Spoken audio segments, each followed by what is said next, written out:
भैरवा काल भैरवा काल काल भैरवा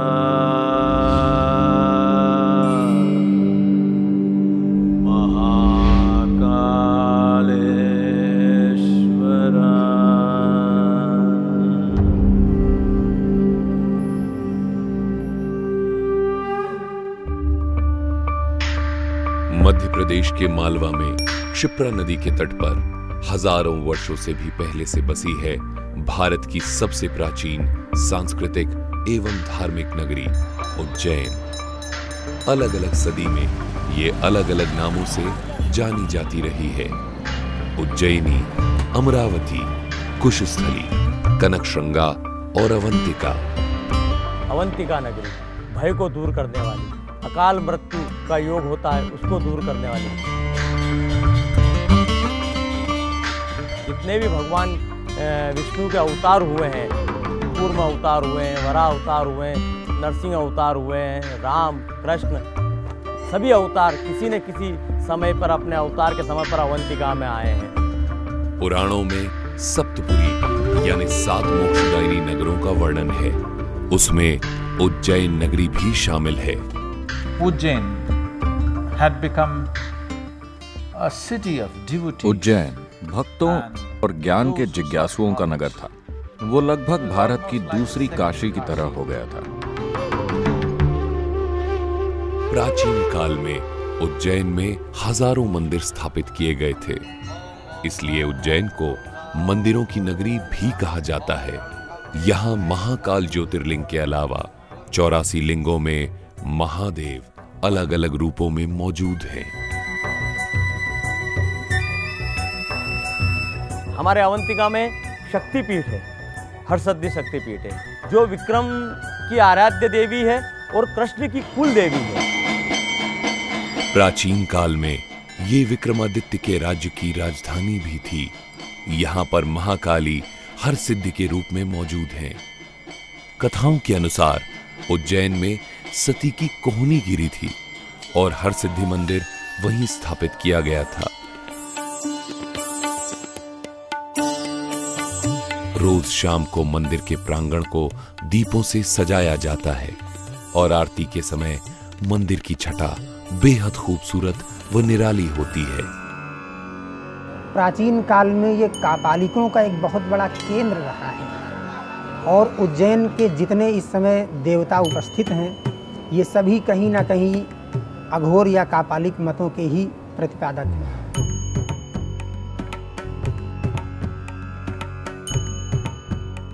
काल भैरव, काल भैरव का अर्थ होता है कि जो काल अर्थात समय का भी भरण पोषण करने में सक्षम हो। गढ़कालिका काली माँ का मंदिर है।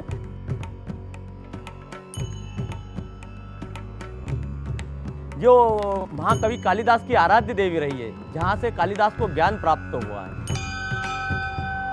गढ़कालिका, ये क्रम से सबके नामों में काल का जो वर्णन आ रहा है, काल अर्थात समय, और उस काल के ऊपर भी जो नियंत्रण करता है वह महाकाल है।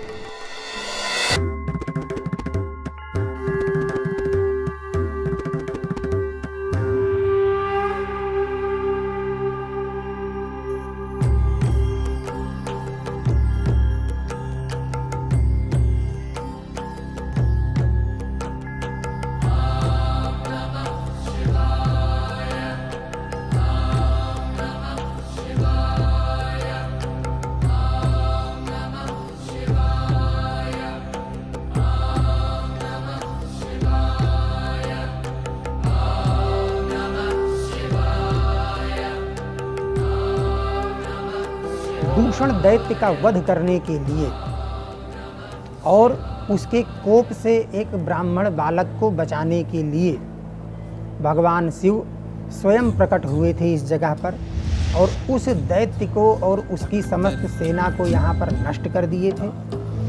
उस बालक के निवेदन पर भगवान महाकाल ने हमेशा के लिए उसके पास निवास करने का निश्चय किया और इस ज्योतिर्लिंग के स्वरूप में यहाँ स्थित हो गए।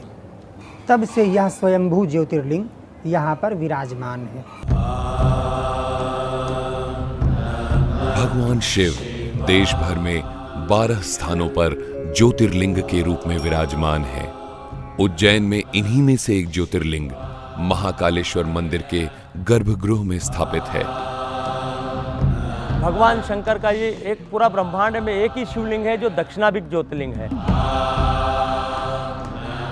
दक्षिण दिशा काल की, काल को जिसमें भस्म कर रखा है वो महाकाल है। गर्भगृह में ऊपर सिद्धि यंत्र स्थापित है।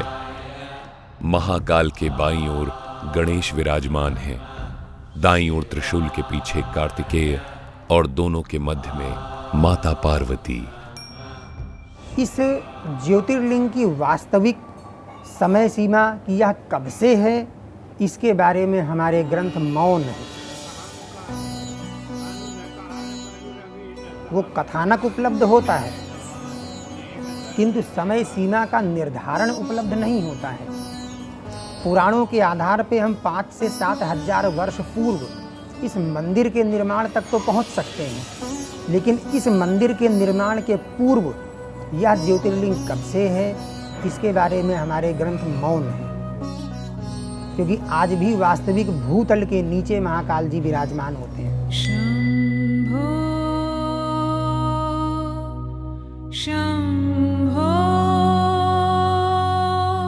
गर्भगृह के बाहर नंदी की प्रतिमा मौजूद है। दर्शनार्थी यहाँ पर बैठकर गर्भगृह में प्रवेश करने का इंतजार करते हैं। अलग अलग प्रांतों और समुदायों से आए हुए भक्त तरह तरह की साधना करके श्री महाकालेश्वर को प्रसन्न करने का यत्न करते हैं। दिन भर पुजारी पूजा अर्चना करते हैं और अलग अलग तरह की आरती समर्पित करते हैं। यहाँ प्रार्थना के बाद अपनी मनोकामनाओं को नंदी के कान में कहने का चलन भी है। इन सब पूजा अर्चना आरती भक्ति के बीच में कई सदियों से विराजमान है Mahakal. What does Mahakala mean? Mahakal का मतलब क्या है? काल शब्द के 2 अर्थ हैं। काल का अर्थ होता है समय और काल का अर्थ अंधेरा भी होता है। समय यानी कि आपके वर्तमान अनुभव में समय का मतलब चक्र होता है। आणविक से लेकर ब्रह्मांडीय तक, एक अणु से लेकर विशाल ब्रह्मांड तक सभी चीजें चक्रों में घूमती हैं। पृथ्वी एक बार घूमती है तो उसे हम एक दिन कहते हैं। चंद्रमा पृथ्वी के चारों ओर एक चक्कर लगाता है तो उसे हम 1 महीना कहते हैं। पृथ्वी सूर्य के चारों ओर घूमती है तो उसे हम 1 साल कहते हैं। नींद और जगने के चक्र, खाने पाचन भूख के चक्र, इस तरह बहुत सारे चक्र हैं। चीजों की चक्रीय गति से ही आपको समय का आभास होता है। अगर चक्रीय गति नहीं होती, अगर सृष्टि में चक्र नहीं होते, अगर भौतिकता नहीं होती तो आपको समय का अनुभव नहीं होता। यानी कि समय भौतिक अस्तित्व के जरिए व्यक्त होता है। भौतिक अस्तित्व एक विशाल अनस्तित्व की गोद में घटित हो रहा है, जिसे अंग्रेजी में स्पेस या अंतरिक्ष कहते हैं। यहां हम उसे काल या अंधकार कहते हैं। हम अंतरिक्ष को अंधकार इसीलिए कह रहे हैं क्योंकि अगर आप प्रकाश को देखना चाहते हैं तो या तो आपको प्रकाश के स्रोत को देखना होगा या किसी ऐसी चीज को जो प्रकाश को रोकती हो, वरना आपको प्रकाश का कोई अनुभव नहीं होगा। आप सूर्य और चंद्रमा को देखते हैं। सूर्य प्रकाश का स्रोत है, चंद्रमा प्रकाश को परावर्तित यानी कि रिफ्लेक्ट करता है। बीच में सब अंधकार है मगर रोशनी गुजर रही है।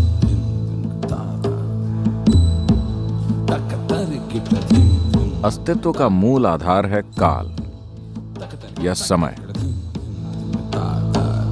क्योंकि समय के कारण ही स्थान की गुंजाइश है, वरना स्थान का अस्तित्व नहीं होता। नागेन्द्रहाराय त्रिलोचनाय। इसलिए स्पेस को काल या अंधकार कहा जाता है, क्योंकि अंतरिक्ष अंधकारमय है। नागेन्द्रहाराय। अगर आप समय का अनुभव करते हैं भौतिकता के परे या भौतिकता की सीमाओं से परे, तो ऐसे समय को हम महाकाल कहते हैं। महाकाल वो गोद है जिसमें सृष्टि के छोटे छोटे कण यहां वहां मौजूद हैं। बाकी सब खालीपन है। इस फैले हुए ब्रह्मांड में करीब 99% खालीपन है। विशाल आकाश गंगाएं चक्कर लगा रही हैं, मगर उनका 99% खालीपन है। इसलिए महाकाल की गोद में ही सृष्टि घटित होती है।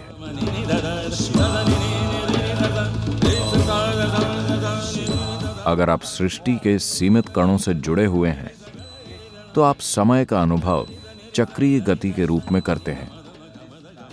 इस आयाम को संसार कहा जाता है, जिसका अर्थ है चक्रीय गति।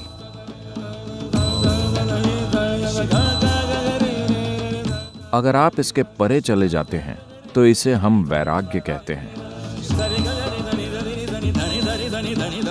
यानी कि आप पारदर्शी हो गए हैं। जब आप पारदर्शी होते हैं, तो आप रोशनी को नहीं रोकते। रोशनी को न रोकने का अर्थ है कि आप जीवन की बाध्यकारी प्रकृति या चक्रीय गति से मुक्त हो गए हैं। जीवन की चक्रीय गति से मुक्त होने को मुक्ति या मोक्ष प्राप्त कर लेना कहा जाता है।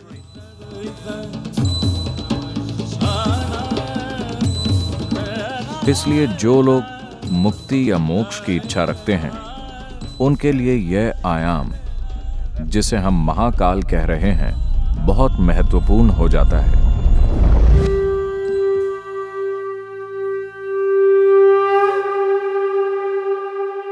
ये सिर्फ संस्कृति से जुड़ी हुई चीज नहीं है, इसमें एक विज्ञान है। उस कृपा क्षेत्र में होने पर, इस महाकाल रूप की मौजूदगी में जब आप वहां जाते हैं, तो सब कुछ खत्म, सब कुछ जलकर राख हो जाता है। इसका अर्थ है कि आप भौतिक से मुक्त हो गए हैं। वो रूप आपको अपनी परम मुक्ति, मोक्ष की ओर ढकेलता है। मुक्ति की ओर ले जाने वाले महाकाल की आराधना में कई आरतियां की जाती हैं। सूर्योदय से पहले भस्म आरती से दिन की शुरुआत होती है। भस्म आरती के दौरान महाकाल को पंचामृत अर्पित किए जाते हैं।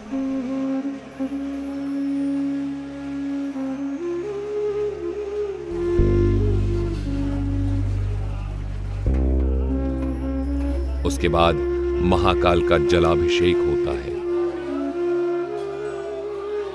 और फिर अनेक विधि विधाओं से महाकाल का श्रृंगार किया जाता है। नमामि शमीशान निर्वाण रूपम विभुं व्यापकं ब्रह्म वेद स्वरूपम। भगवान यहाँ पर ब्रह्म रूप में विराजमान है, क्योंकि ब्रह्म का जो स्वरूप है, निराकार और साकार दोनों स्वरूपों के अंदर परमपिता परमात्मा रहते हैं। भगवान महाकाल जब प्रातः काल भस्म आरती होती है, तो वो निराकार से साकार रूप धारण कर लेते हैं, अर्थात शिव से वो शंकर बन जाते हैं।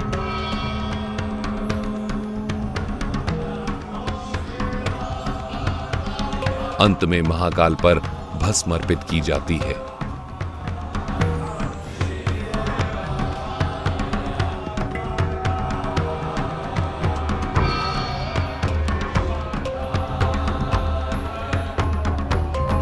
ये प्राचीन मंदिर जब से स्थापित हुआ है, तब से यहाँ पर भस्म का लेपन होता है और यह क्रिया भगवान महाकाल की प्राचीन समय से सन्यासियों का एक विशेष वर्ग करता आया है। और सन्यासियों के उस विशेष वर्ग का जो महंत होता है वही भगवान महाकाल पर भस्म का लेपन किया करता है।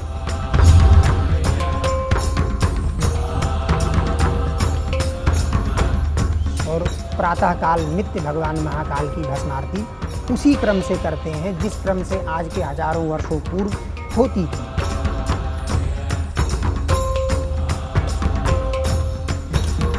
और यही भगवान महाकाल की मुख्य पूजा मानी जाती है।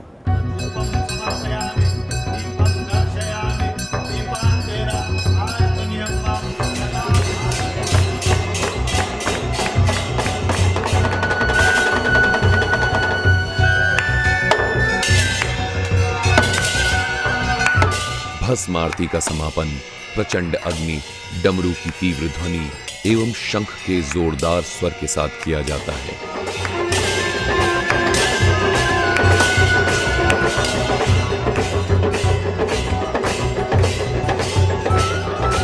प्रातःकाल भस्म आरती के बाद 7 बजे दध्योदक आरती होती है। दही और चावल का भोग लगाया जाता है। दोपहर 10 बजे भोग आरती होती है जिसमें भोग का अर्पण किया जाता है। शाम 5 बजे भगवान महाकाल का पूजन श्रृंगार होता है जिसमें भगवान महाकाल को भांग समर्पित की जाती है। उसके बाद जल चढ़ना बंद हो जाता है। शाम 7 बजे संध्या भोग आरती की जाती है।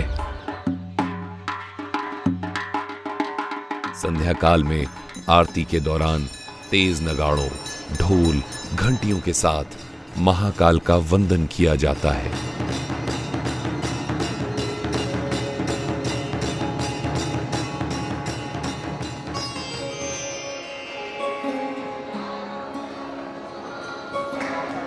जो संध्या आरती होती है, संध्या आरती को मृदंग आरती भी कहा जाता है। तो वो आरती का दिव्य दृश्य ऐसा लगता है कि कोई राजा का मनोरथ हो रहा है। भगवान राजा के स्वरूप में बैठते हैं। अवंतिका के राजा है, ब्रह्मांड के राजा है। और ऐसी मान्यता है कि यहाँ कोई भी दूसरा राजा रात्रि विश्राम नहीं करता। महाकाल ही स्वयं ब्रह्मांड के राजा है। संध्या आरती का सुंदर चित्रण कालिदास ने अपने ग्रंथ मेघदूत में कुछ इस प्रकार किया है। हे मेघ, जब तुम उज्जैनी जाना तो महाकाल के दर्शन अवश्य करना, वहां की सांध्या आरती को अवश्य देखना। संध्या काल में लाखों की संख्या में पक्षी मंदिर के प्रांगण में लगे पेड़ पर एकत्रित होते हैं और आरती की भव्यता पर 4 चांद लगा देते हैं।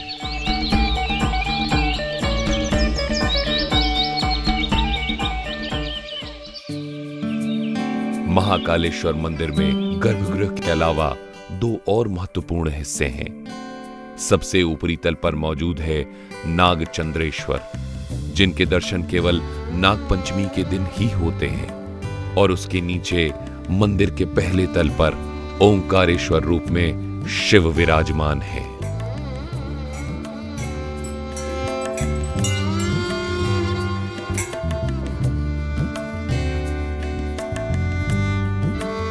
सिंहस्थ कुंभ उज्जैन का महान धार्मिक पर्व है। कुंभ का शाब्दिक अर्थ है कलश। पुराणों में वर्णित कथाओं के अनुसार समुद्र मंथन के बाद अमृत लेकर जाते समय अमृत की 4 बूंदें कलश से छलकीं और पृथ्वी पर गिर गईं। उसके बाद उन 4 स्थानों हरिद्वार, नासिक, प्रयाग और उज्जैन में कुंभ मेले की प्रथा का जन्म हुआ। कुंभ के दौरान चैत्र मास की पूर्णिमा से लेकर वैशाख की पूर्णिमा तक पवित्र क्षिप्रा नदी में स्नान करने को काफी महत्वपूर्ण माना गया है। This is the 12th cycle. ये 12 साल के सौर चक्रों का 12वां चक्र है। इसे सिंहस्थ कुंभ कहा जाता है। महाकाल के दर्शन हेतु श्रद्धालुओं की भीड़ सदियों से लगती रही है।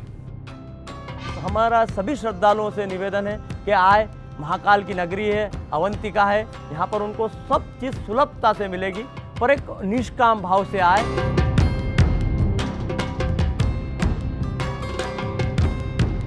शास्त्रों के अंदर भगवान शिव के चरण स्पर्श का महत्व, अर्थात भगवान शिव के चरणों में स्पर्श है, ना कि लिंग पे स्पर्श है। दूर से ही भगवान शिव को भी यदि नमस्कार कर लेता है, दूर से यदि भगवान शिव को किसी जल पात्र के माध्यम से भगवान पर जल चढ़ा देता है, तो भगवान महाकाल के ऊपर जल चढ़ता है। यह भावना लेकर आए। भगवान के ऊपर जो जल चढ़ रहा है, जल लेने की प्रथा, जो निर्माल्य से लेने की प्रथा है, वो जलाधारी से है। कुछ लोग श्रद्धालु भगवान का जो कलश चढ़ रहा है उसमें से जल लेते हैं, वो गलत है। भगवान महाकाल को मस्तक नहीं लगाना चाहिए, उनको या तो जलाधारी में स्पर्श करे वो। दूसरा, मंदिर की एक मर्यादा है, उसका पालन करें। अपनी जो भी शासन के द्वारा जो व्यवस्था बनी हुई है, उस व्यवस्था का पालन करें।